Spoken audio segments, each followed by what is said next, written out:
الحمد لله كفى والصلاة والسلام على محمد نبيك المصطفى وحبيبك المرتضى ورسولك المجتبى وآله ذوي الصدق والصفاء وصحبه أولي الحب والوفاء وخلفائه ساداتنا سيدنا أبي بكر الصديق الأكبر وعمر الفاروق الأعظم وعثمان الغني ذي النورين وأسد الله علي المرتضى وولده الإمام الحسن المجتبى وصدقه الإمام الحسين الدافع الكرب والبلاء وفلسة كبيده بتول الزهراء سيدة النساء وابنه عبد القادر غوث الورى سراج أمته سيدنا أبي حنيفة إمام أئمة الهدى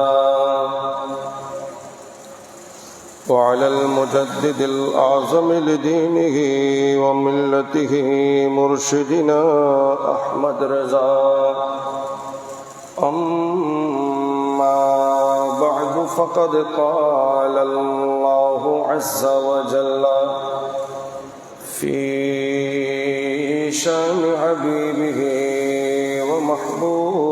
ومحبوبه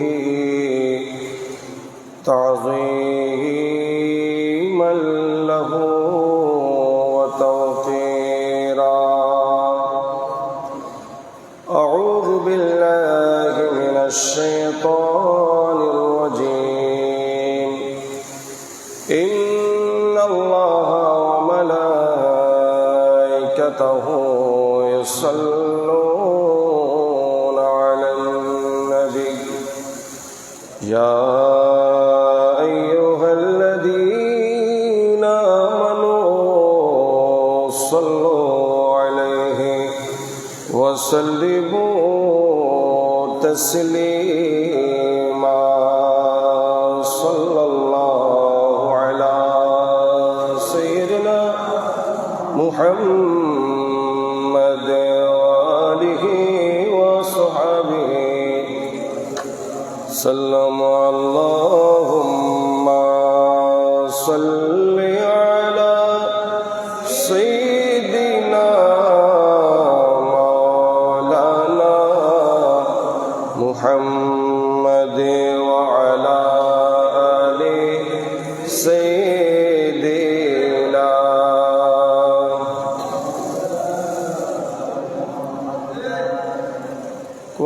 কোথায় আছেন দয়ার নবী আমাদেরকে চারিয়া আপনি বিনা কি লাভ হবে এ ধরাতে বাঁচিয়া আল্লাহুম্মা সাল্লি আলা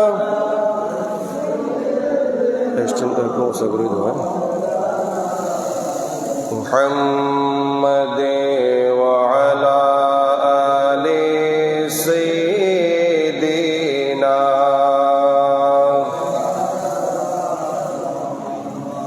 হে দুনিয়ার আপন যারা আজকে আছে কালকে নাই এই পৃথিবীর বন্ধু যারা আজকে আছে কালকে নাই আপন হয়ে থাকিবেন নবীজি মোদের সকল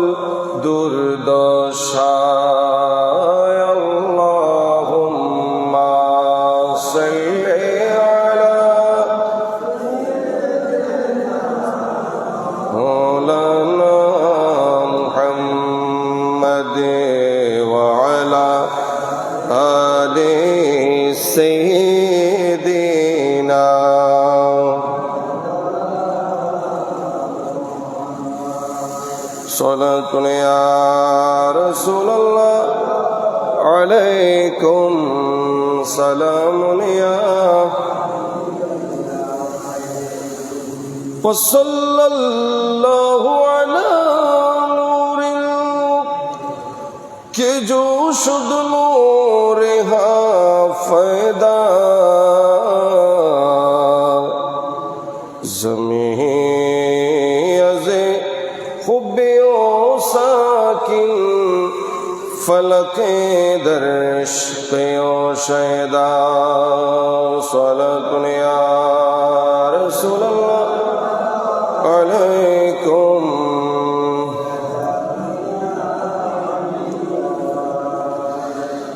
जिसने देखा वो मदीना जिंदगी में एक बार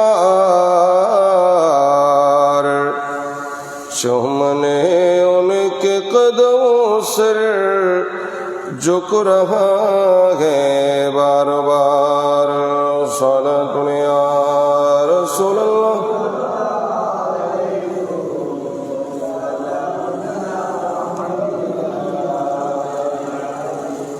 أعوذ بالله من الشيطان الرجيم بفضل بسم الله الرحمن الرحيم لن ينال الله لحومها ولا دماؤها ولكن يناله التقوى منكم صدق الله المولانا العظيم وبلغنا رسوله النبي الأمين الكريم ونحن على ذلك لمن الشاهدين والشاكرين والحمد لله رب العالمين مولاي صل وسلم وبارك عليه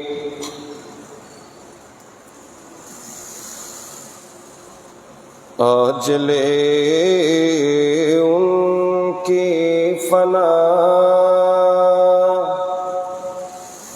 आज मदद मांग उनसे आज ले उनकी फना आज मदद मांग उनसे आज ले उनकी फना आज मदद मांग उनसे फिर न मानेंगे क़यामत में अगर मान गया फिर न मानेंगे क़यामत में अगर मान गया। अल्हम्दुलिल्लाह व शुक्रुलिल्लाह वस्सलातु वस्सलामु अला रसूलिल्लाह। उपस्थित আজকের এই পবিত্র ঈদ উল আযহা পবিত্র ঘরে আগত সমবেত হযরতে মুরব্বিয়ানে কিরাম বেরাদারান ইসলাম রাহমানি ওয়া রাহিমাকুমুল্লাহ, সকলকে ঈদ উল আযহার শুভেচ্ছা এবং আন্তরিক মোবারকবাদ জানাচ্ছি। বারি তাআলার পাক দরবারে বেহদ শুকরিয়া জ্ঞাপন করছি, যিনি আমাদেরকে দয়া করে মায়া করে তার অসংখ্য অগণিত বান্দাদের থেকে যাচাই বাছাই করে যথাসময়ে তার এই পবিত্র ঘরে আসার বসার আমাদেরকে সুযোগ করে দিয়েছেন এবং আসার জন্য কবুল করে নিয়েছেন। আমরা সকলেই জবান খুলে মুহাব্বতে উচ্চ আওয়াজে বলি আলহামদুলিল্লাহ। হুজুর করিম রউফ রহিম সরওয়ারে কায়নাত, ফখরে মওজুদাত, উম্মতের কান্ডারি, রহমতের বান্দার, উম্মতের বিপদ আপদের সাহারাদার, দয়ালু রসুলের দয়ালু কদমে ফাঁকে বেহদ গুলামানা দুরুদ এবং সালামের হাদিয়া পেশ করছি। রব্বুল আলামিন আমাদের পক্ষ থেকে কবুল করিন, বলি আমিন। আরেকবার আমরা উচ্চ আওয়াজে তাকবীর পাঠ করি। আল্লাহু আকবার, আল্লাহু আকবার, লা ইলাহা ইল্লাল্লাহু, আল্লাহু আকবার, আল্লাহু আকবার, ওয়ালিল্লাহিল হামদ। আল্লাহু আকবার, আল্লাহু আকবার, লা ইলাহা ইল্লাল্লাহু, আল্লাহু আকবার, আল্লাহু আকবার, ওয়ালিল্লাহিল হামদ। প্যারে হাজরিন, আপনারা যারা এসেছেন আমি আপনাদের শুকরিয়া আদায় করছি। যারা এখনো পথে আছেন সকলের প্রতি বিনীত অনুরোধ, আমরা যথাসময়ে নামাজ শুরু করব। যেহেতু আমরা গত বছর থেকে এবছর কিছু সময় বাড়িয়েছি, 7:30 থেকে 8টা করেছি, তাই আমি সকলের দৃষ্টি আকর্ষণ করছি আমরা এবারও যাতে এই কথা শুনতে না হয়, হুজুর আমি জামাত পাই নাই। এটা আমাদের জন্য একেবারেই লজ্জাজনক। কারণ আল্লাহ বছরে 5টি রাত এবং রাতের সাথে সম্পৃক্ত দিন, যেহেতু রাতের কথা এসেছে দিন বাদ যাবে না, যেখানে দিনের কথা আসে সেখানে রাত বাদ যায় না। তো যে রাতগুলোর কথা বলেছে এগুলোর সাথে দিনও সম্পৃক্ত। আর দেখেন আরবি বাইন্ডিংটা কত সুন্দর, মাগরিবের পরে শুরু হয়, আবার আরেকদিন মাগরিবের পরে আরবি দিন শুরু হয় কোত্থেকে, আরবি তারিখ শুরু হয় কোত্থেকে, মাগরিব থেকে না? তো মাগরিব থেকে শুরু করে আরেক মাগরিব পর্যন্ত না? তো তাহলে এখানে রাত আর দিন দুইটাই সম্পৃক্ত আছে না? আছে তো।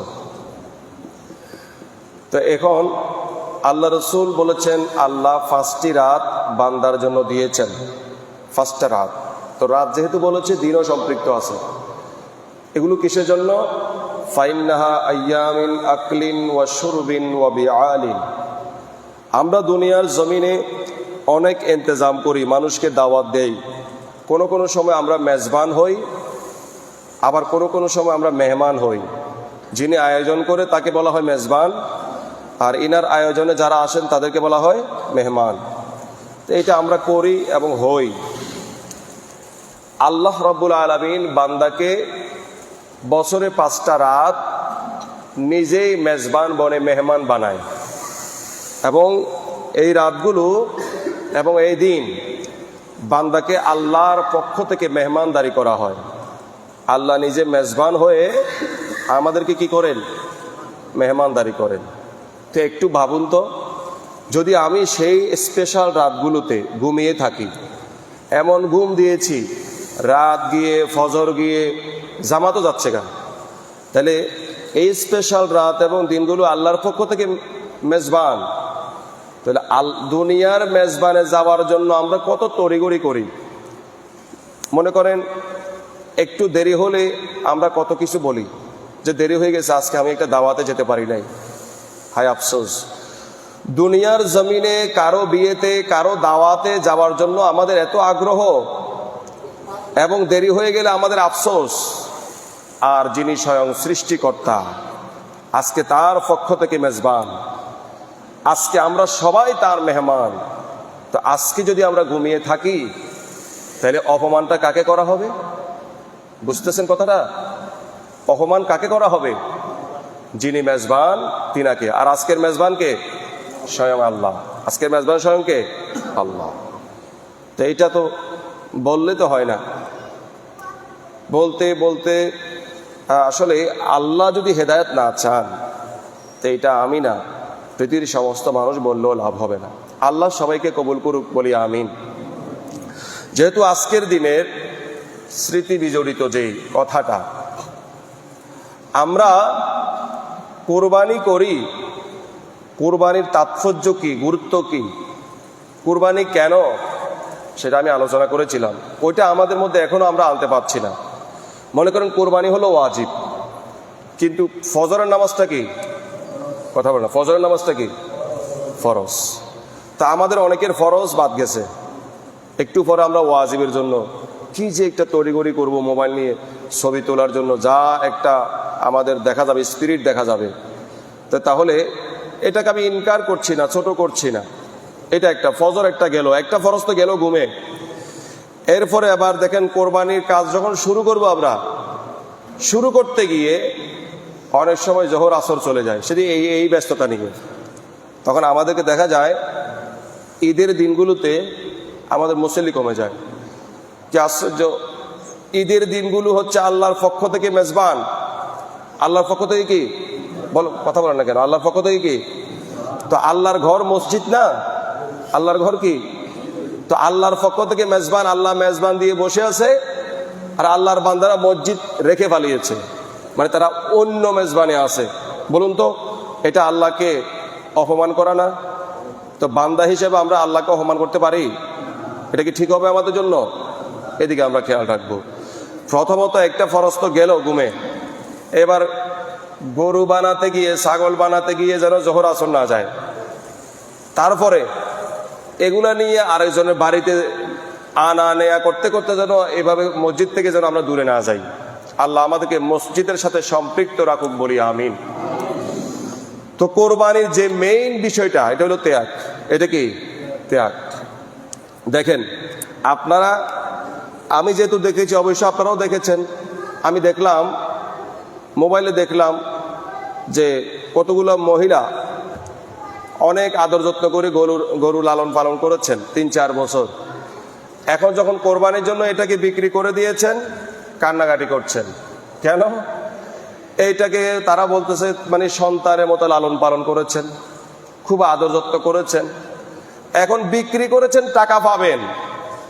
এটা এমন নয় যে এটা তার থেকে চলে যাচ্ছে, সে এটার একটা পারিশ্রমিক পাবেন, এটা টাকা পাবেন, তারপরও কাঁদতেছে। কেন? তার প্রতি একটা মায়া বসেছে বিদায়। এগুলো আমরা মোবাইলে দেখি আর শেয়ার করি, কিন্তু শিখলাম কি? আল্লাহ তো সেটাই চেয়েছেন। হযরতে ইব্রাহিম খলিলুল্লাহ, যার একেবারে বৃদ্ধ বয়সে একটা সুন্দর সন্তান ইসমাইল জাবিহুল্লাহকে আল্লাহ দিয়েছেন। আর দুনিয়ার জমিনে মানুষ একটা গরু, একটা ছাগল, উট, মহিষ লালন পালন করে যদি তাকে ছেড়ে দেওয়ার সময় এভাবে কান্নাকাটি করে, সেদিন ইব্রাহিম খলিলুল্লাহর কতটা কষ্ট হয়েছিল। বৃদ্ধ বয়সে পাওয়া এই 1 বছর নয়, 2 বছর নয়, 10 থেকে 12 বছর পর্যন্ত এই সুন্দর মনোরম এই জান্নাতি নবীদের চেহারা সবগুলাই তো সুন্দর। এই ইসমাইল জাবিহুল্লাহকে যখন জবে করবেন, এটা তো কোনো গরু ছিল না, এটা তো কোনো দুম্বা ছিল না, আবার এটা 2-1 বছরের লালন পালন করা ছিল না। এটার জন্য প্রায় 70-80 বছর অপেক্ষা করা লাগছে। আবার 10-12 বছর বাবার সাথে কথা বলতেছে, চলতেছে, ফিরতেছে। এটাকে যখন জবে করতে যাচ্ছিল, তো আজকের দিনে যারা নিজের 3-4 বছর পালা গরুটাকে জবে করার জন্য না, বিক্রি করতে গিয়ে টাকা পাবে সমপরিমাণ, যে পরিশ্রম দিয়েছে তারা সমপরিমাণ বা তার থেকে বেশি পাবে, তারপরও তাদের মায়ায় তারা কান্নাকাটি করে। তো সেই দিন আমাদের বাবা ইব্রাহিম খলিলুল্লাহর কেমন কষ্ট হয়েছিল। দীর্ঘ 70-80 বছর অপেক্ষা করে এই সুন্দর ইসমাইল জাবিহুল্লাহকে পেয়ে, আবার 10-12 বছর নিজের সাথে রেখে তিনাকে কোরবানি দেওয়ার জন্য তিনার কেমনটা লেগেছিলেন। এইটাই হলো আল্লাহর পরীক্ষা, এটাই হলো ত্যাগ। তাইলে উনি তো নিজের সন্তানকে ত্যাগ করেছেন, বুকে যতই কষ্ট থাকুক, কিন্তু ত্যাগের পরীক্ষায় তিনি পাশ করেছেন। আর আমরা আজকে যে সময় দিই আর কি, 8টায় দিই আর 9টায় দিই, কোরবানি দিব, কিন্তু আমরা ঘুমটাও তো ত্যাগ করতে পারলাম না। কোরবানির যে একটা মেইন থিম, যেটা কোরবানির জন্য মেইন বিষয়, যেটা হলো ত্যাগ। তো ত্যাগ কি? দুনিয়ার জমিনে আমাদের যত চাহিদা আছে, দুনিয়ার জমিনে আমাদের যত চাওয়া পাওয়া আছে, সব বিসর্জন দিয়ে আমরা সবাই আমাদের সৃষ্টিকর্তাকে চাই। এটাই তো কথা ছিল, ঠিক কিনা? কথা বলো না কেন? আমরা দুনিয়ার সমস্ত চাওয়া বাদ দিয়ে আজকে আমরা আল্লাহকে চাই, আল্লাহ যেন আমাদের কবুল করে, এটাই তো আজকের দিনে আমাদের চাওয়া, তাই না? আর ত্যাগটা কি? দুনিয়ার সমস্ত মায়া মমতা সব কিছু ত্যাগ করে আজকে আমরা আল্লাহর সন্তুষ্টি কামনা করছি, এটাই তো ত্যাগ। কই ত্যাগ করছি আমরা? অন্য দিনের মতো আজকের এই গত রাতটাকে ওইভাবে অবহেলায় কাটাই দিয়েছি অনেকে। অন্য রাতের মতো, অন্য রাতে যেভাবে ঘুমাই সেই একইভাবে ঘুমানো, অন্য রাতে যেভাবে ঘুমাইতে ঘুমাইতে ফজর ঘুমে, আজকের রাত্রিতেও ফজর ঘুমে। তাহলে যেটা আমি একটু পরে করব, জিজ্ঞেস যদি করা হয় এই তোমাদের ধর্মে এই কাজটা কি, তারা তো ভিন্নভাবে প্রচার করে। তারা আমাদেরকে বলে, যারা যারা আস্তিক না, দিন ধর্ম মানে না, তারা বলে জীব হত্যা মহাপাপ। এটা তোমাদের কেমন রীতিনীতি, তোমরা জীব হত্যা করছো? তাই এখন আমরা কি শুধুমাত্র জীব হত্যা করছি, নাকি এখানে আমাদের কিছু বিষয় আছে না? এই বিষয় একটা আছে, প্রধান বিষয় হলো ত্যাগ। আমরা তাদেরকে উত্তর দিতে হবে যে আমরা শুধু ছুরি দিয়ে পশু জবাই করছি, এটা তোমরা চোখে দেখতেছ, কিন্তু আমরা আরেকটা কাজ করছি। সেটা কি? সেটা হলো দুনিয়ার জমিনের সমস্ত মায়া মমতা, টাকা পয়সা, ধন দৌলত, সব কিছুর মায়া মমতাকে আজকে আমরা উজাড় করে আমরা সৃষ্টিকর্তার প্রেমে আমরা আজকে উজ্জীবিত হয়ে এই কাজগুলো করছি। তো তখন যদি দ্বিতীয় প্রশ্নটা করে, যে প্রথম প্রশ্নের উত্তর ঠিক আছে, তোমরা জীব হত্যা করছো না, তোমরা তোমাদের মায়াকে হত্যা করছো, তোমরা তোমাদের বিভিন্ন খারাপ রিফুগুলোকে হত্যা করছো, দুনিয়ার চাওয়া পাওয়াকে হত্যা করছো, বুঝে নিলাম এটাই ত্যাগ।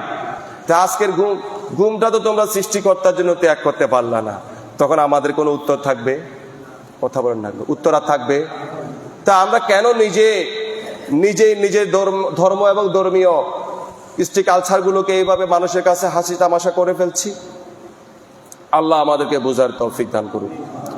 তাহলে এই যেটাকে বলা হয়েছে ওয়াফাদাইনাহু বিযিবহিন আযীম, যে কোরবানিকে মহান কোরবানি বলা হয়েছে, এমনি এমনি বলা হয় নাই। সেখানে আল্লাহ প্রথমে কিছুই বললেন না। যদি আমরা এই কথা বলতে চাই যে নবীদের সাথে তো আল্লাহর কানেকশন আছে, অতএব পরে কি হবে এটা আল্লাহ নবীকে বলে দিয়েছেন তাই সাহস করেছেন, না, আল্লাহ প্রথমে বলেনই নাই। আল্লাহ প্রথমে যদি এরকম বলতেন, তিনি প্রথম দিন তাহলে 100টা উট জবে করতেন না, দ্বিতীয় দিন আবার 100টা উট জবে করতেন না। আল্লাহ বিষয়টা গোপন রেখেছেন, বিদায় তৃতীয় দিন তিনি তার ছেলেকে কোরবানি দিতে গিয়েছেন। তাহলে কেউ এই কথা ভাবার সুযোগ নাই যে তিনি জানতেন যে ইসমাইল জবিউল্লাহর পরিবর্তে যে একটা দুম্বা আসবে, তিনি জানতেন না? না, জানতেন না। আল্লাহ সেটা জানান নাই। আর সেটা জানাই দিলে তো এটা পরীক্ষা হতো না, এটা একটা তামাশা হয়ে যেত। এটা বোঝার চেষ্টা করবেন, তিনি জানতেনই না কি হবে। সেজন্য আল্লাহ জান্নাতে আহ্বান করলেন যে আমি ইসমাইল জবিহুল্লাহকে যদি জবেহ করার ব্যবস্থা করে দেই, পরীক্ষা তো হয়ে গেছে, কিন্তু পরীক্ষাটা যদি এইভাবে করে দিই জবেও হয়ে যাবে, তাহলে এই ইসমাইলের বংশ দিয়ে আমার সেরা নবী, আমার প্রিয় নবী, যার কারণে এই জগৎ সংসার আমি বানিয়েছি, সাজিয়েছি, তো তাকে কেমনে ফাটাবো? এই জন্য আল্লাহ এলান করলেন রুহ জগতে, আলমে আর ওয়াহতে, যে আসো এমন কোন একটা রুহ যে ইসমাইল জবিহুল্লাহর পরিবর্তে দুনিয়ার জমিনে নিজেকে কোরবান করতে পারবা। যেহেতু নবীদের স্বপ্ন সত্য, ইসমাইল জবিহুল্লাহকে আমি স্বপ্ন দেখি জবে করতে প্রিয় জিনিস, এখন জবে হচ্ছে না, জবে হবে দুম্বা। বাট এই জবে তো হওয়া লাগবে আগে আর পরে, আজকে না হয় কাল হওয়া লাগবে। কে এর পরিবর্তে আসবে?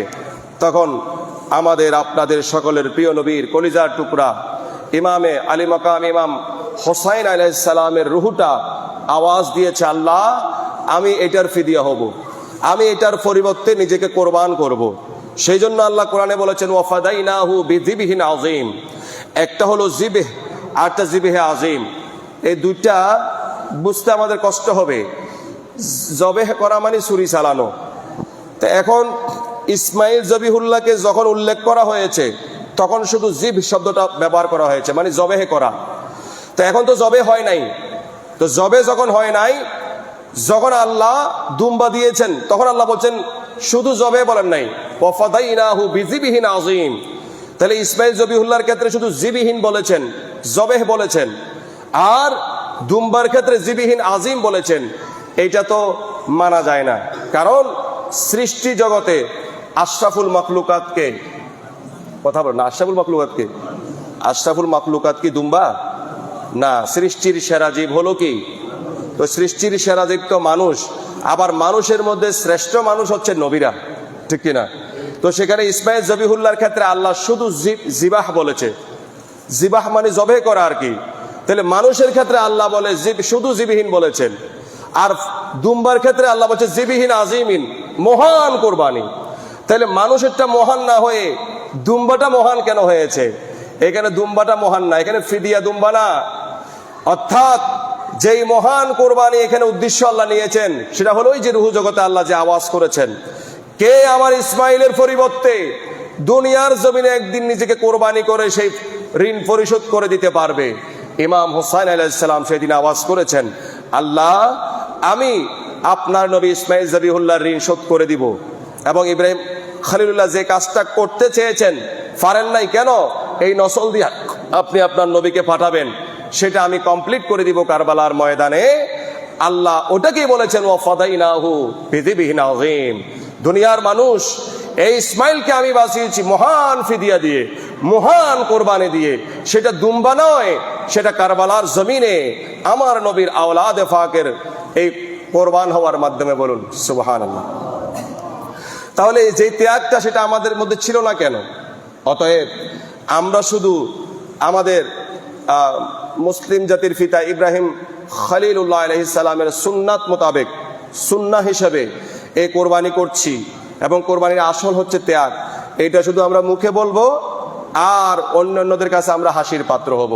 আমরা এমনটা হতে চাই না। আমরা নিজেরা নিজেদের ধর্ম এবং ধর্মীয় যে কাজগুলো আছে, অনুষ্ঠানগুলো আছে, এগুলোর ব্যাপারে আমরা হুঁশিয়ার হব, সাবধান হব। আল্লাহ কবুল করুক বলি আমিন। যাই হোক, এটা আপনারা জানেন বিধায় আমি আর বেশি কিছু বলছি না। আমাদের হাতে সময় আছে আর 5 মিনিট, দুই একটা মাসালা বলবো। যেহেতু কোরবানি ত্যাগের বিষয়ে তো আমরা ফার্স্ট ফেল কি করছি সেটা আমরা জানি না, আল্লাহ মাফ করুক। এবার আবার কোরবানি করতে গিয়েও ফেল করব। কেন? কারণ চিকিৎসা বিজ্ঞান দিয়ে ইসলাম চলে না, কিন্তু কিছু কিছু ক্ষেত্রে চিকিৎসা বিজ্ঞান আমাদের ইসলামের কতগুলো কাজকর্মের সাথে, রীতিনীতির সাথে মিলে যায় বিধায় সেগুলো আমরা গ্রহণ করি। যেমন গরুকে আমরা আজকে যখন গরুর গড়ায় ছুরি চালানো হবে, যার মাধ্যমে নিজে করেন আর হুজুরের মাধ্যমে করেন, যেখানে করেন, যারা যারা কষাই নিয়েছেন তারা কি করে, গরুটা মানে প্রাণীটা তাড়াতাড়ি মরে যাওয়ার জন্য ওই যিনি জবে করেছেন, জবে করার পরে সে আবার হুলকুমের মধ্যে আবার ছুরি চালায়। চালায় কি না? কথা বলেন না, চালায় না? এটা তাদেরকে না করলেও শুনে না অন্যান্য জবের ক্ষেত্রে, কিন্তু আজকে না করলে শুনে না। এটা বললে হবে না। আজকের জবাই আর অন্য দিনের জবাই বেশ কম আছে না? নাই। অন্য দিনের জবাই শুধু খাওয়া, আজকের জবাইটা শুধু খাওয়া না, এটা ইবাদত। এটা এবং আজকে আল্লাহর পক্ষ থেকে মেজবান আমরা হলাম কি?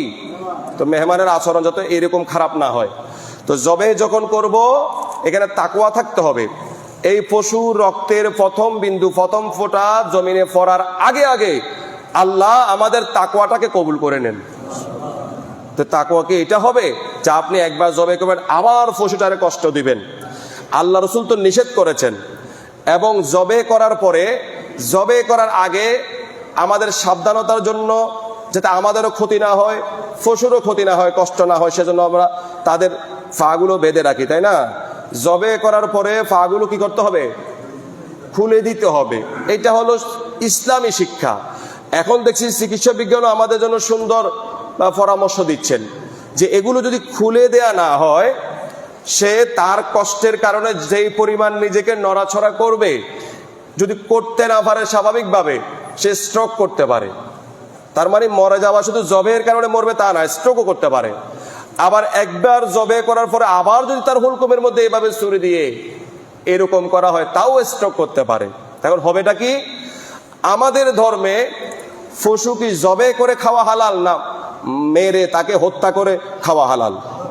জবে করে, জবের বিধান। এই জন্য মরে গেলে সেটা আমরা খেতে পারবো না। এখন করেছি জবে করলাম, কিন্তু আমাদের অস্বাভাবিক কোনো আচরণের কারণে যদি তার অস্বাভাবিক মৃত্যু হয়, তো হয়েছে কিনা তো আমি জানি না, আমি তো আর চিকিৎসা বিজ্ঞানের অভিজ্ঞ না। তারা যেহেতু একটা পরামর্শ দিয়েছে আমি বলছি, যদি অস্বাভাবিক মৃত্যু যদি ওই পশুটার হয়, তাহলে আপনার কোরবানি হলো না।